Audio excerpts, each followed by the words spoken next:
ফ্রান্সের প্যারিসে বর্ণাঢ্য আয়োজনের মধ্য দিয়ে বাংলা নববর্ষ 1432 উদযাপন করেছে উদীচী শিল্পী গোষ্ঠী ফ্রান্স সংসদ। এ উপলক্ষে রোববার প্যারিসের উপকণ্ঠ অবেরভিলিয়ের শহরে দিনব্যাপী নানা আয়োজন করে সংগঠনটি।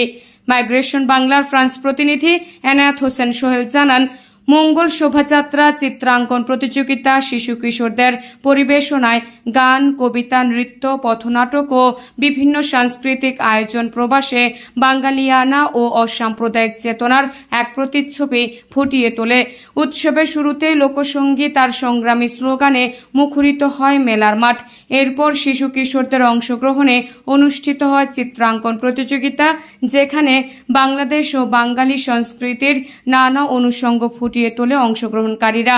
প্রতিযোগিতা পরিচালনা করেন সংগঠনের কোষাধ্যক্ষ রোমানা আফরোজ। বিচারকের দায়িত্ব পালন করেন অবেরভিলিয়ে মেয়রালয়ের আর্ট প্লাস্টিক বিভাগের পরিচালক লেনা মুনিয়ে। বর্ষবরণ অনুষ্ঠানের উদ্বোধন ঘোষণা করেন উদীচী ফ্রান্স সংসদের সভাপতি কিরণময় মণ্ডল।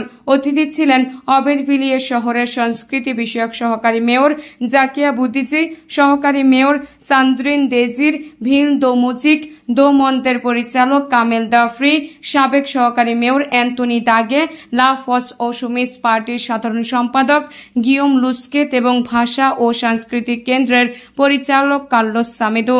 সাংস্কৃতিক আয়োজন পরিচালনা করেন সংগঠনের সঙ্গীত বিভাগের নির্বাহী সম্পাদক সুস্মিতা বড়ুয়া ও কোষাধ্যক্ষ রোমানা আফরোজ।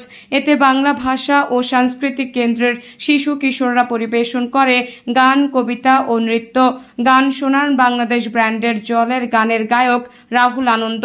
অনুষ্ঠানের পরিকল্পনা ও সঙ্গীত পরিচালনায় ছিলেন উদীচীর সহসভাপতি রোজি মজুমদার, যন্ত্রানুষঙ্গ নির্দেশনায় জিএম শরীফুল ইসলাম, নাট্য নির্দেশনায় প্রদীপ কুমার বড়ুয়া, টিপু ও দীপক নিকোলাস গোমেজ এবং শিশু নাট্য পরিচালনায় রুমানা আফরোজ। উৎসব তত্ত্বাবধানে ছিলেন সভাপতি কিরণময় মণ্ডল ও সাধারণ সম্পাদক সাখোয়াত হাওলাদার। বৈশাখী মেলাকে ঘিরে আয়োজিত স্টলগুলোতে ছিল বাংলাদেশের ঐতিহ্যবাহী খাবার ও পণ্যের সমাহার।